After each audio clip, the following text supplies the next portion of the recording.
Good morning, everybody. Kyle Chris here, bringing you guys another Dragon Ball Super video, and today we have the second reveals of the new red cards from set 17 Ultimate Squad.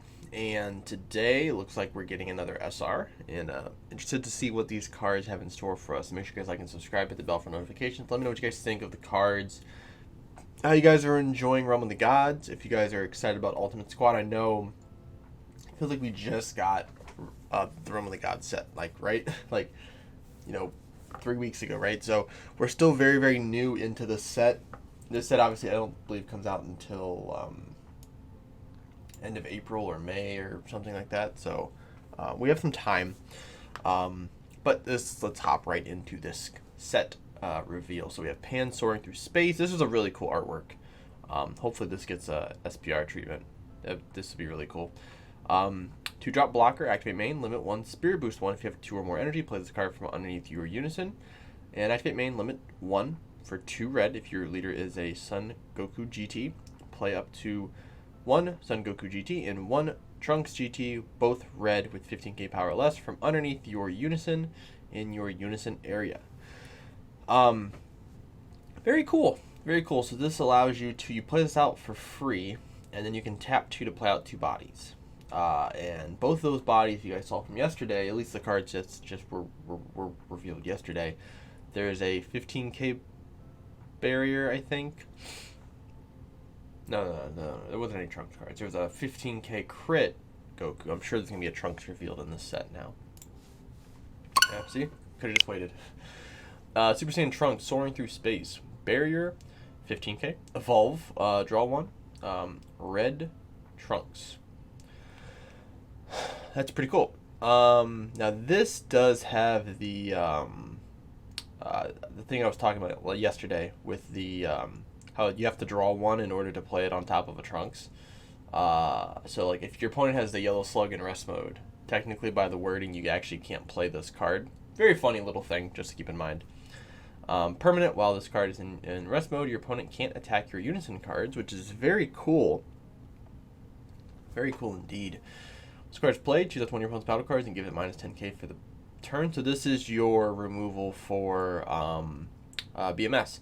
Because BMS is looking like a very strong side deck card against this deck.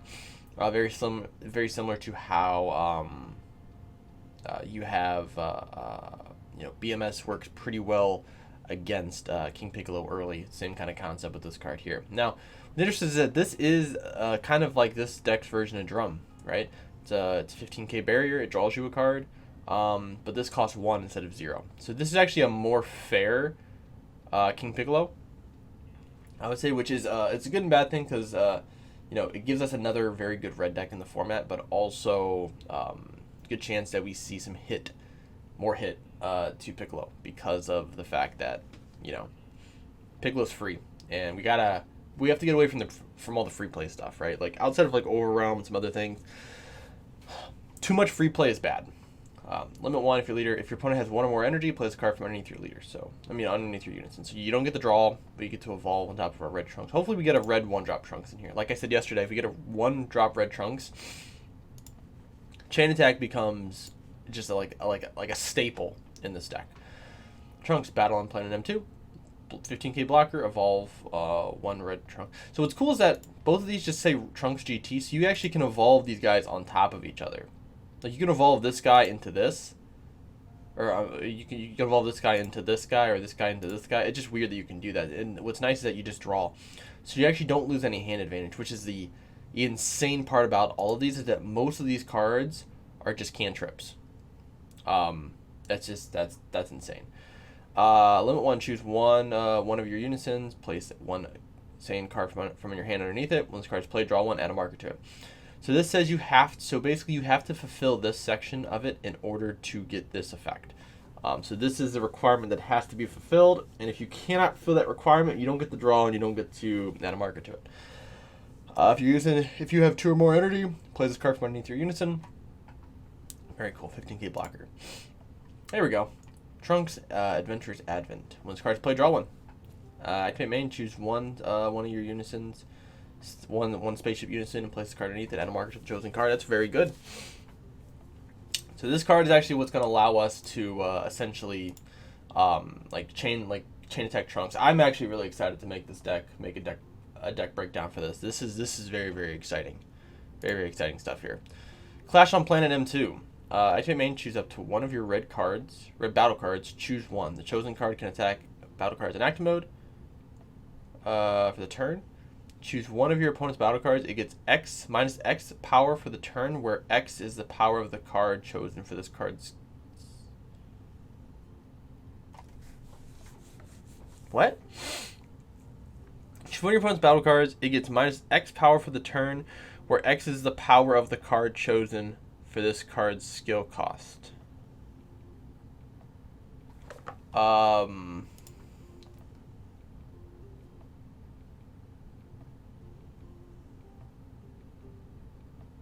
Oh, I got it. Okay.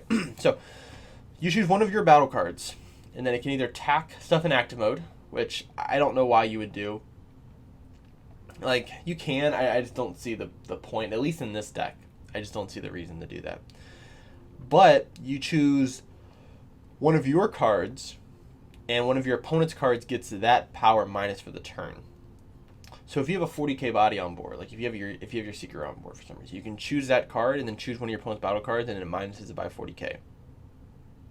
It's pretty cool. Being able to just neg a battle card using one of your battle card effects. So like you can choose a like your 15k, right? Because you can choose it. It's not being chosen by your opponent's skill. So you can actually choose one of your like 15k. Actually, yeah, you can choose this guy. So you can choose your 15k barrier guy. And then you can choose one of your opponent's battle cards and minus it by 15k. That's pretty cool. This isn't a great card. This is like a tech card, definitely. This is not something that you're going to main board at all. Setting forth to space. Activate main. Choose one spaceship in your unison area. Draw one. Add one marker to the chosen card, and place up to one red Saiyan from your deck under the chosen card. Wow. Okay.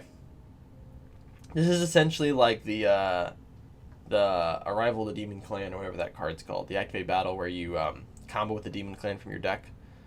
Yeah, it's kind of the same concept, but you basically you tap one, draw one, add a marker to your unison, and then put a Saiyan underneath your... Wow.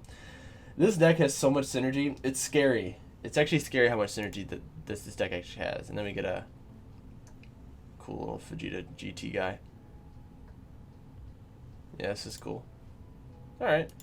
Very cool cards. What scares me about this archetype, and we'll go into it more when we do the deck breakdown. Once DBS Planet starts loading, like once we get all the cards for the archetype and they load them up on DBS Planet, I'll start making some of these decks. But this deck just has so much value. Everything, almost every card in this deck cantrips or plays out more stuff, than like it just their value plays, right? And that's really cool to see. And I hope Bandai keeps this same energy for the rest of the format, for the rest of the the cards that are going to be illustrated in this in the reveal.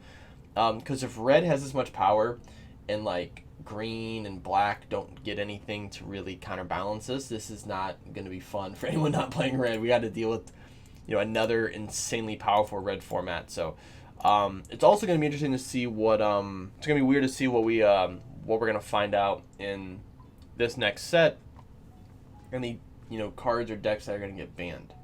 That's going to be a big conversation, because honestly, a deck like this and King Piccolo can exist in the same format.